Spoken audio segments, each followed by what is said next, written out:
Hey guys, just wanted to give some quick tips on how to set up the Strikeman Training app. So first things first, you do need an account. Once you create the account though, you're going to go into Start New Session and select your distance. This one's pretty self-explanatory. Then next you're going to select the lighting conditions. So this will be helpful in making sure that your lasers are going to be as accurate as possible depending on your lighting conditions. Then you'll select the type of sessions. You got number of shots or time. We're going to do number of shots for this one. Then we're going to enable multiple sessions. We're going to do 4 sessions. This will just restart every time that we finish our 20 shots. It's going to give us a 10-second break, and you can either enable or disable saving it as a template. This allows you to just start another session with this exact same settings.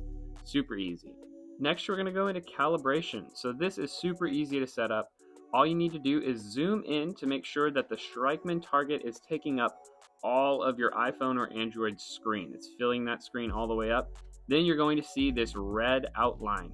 That's going to be going around the outer ring of your target. That's your indication that you've set it up properly. Just make sure that whenever you set this up, you have the correct color of target. I've made that mistake before and it does affect it. So I've got the gray target. I'm going to choose gray. We're going to go ahead and start our session and we're all good to go.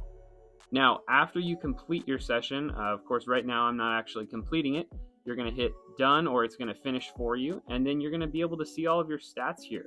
So you can either use voice recognition to just say start a new session, or you can just start a new session by clicking it on your phone. You can also save the activity, but yeah, super easy to set up.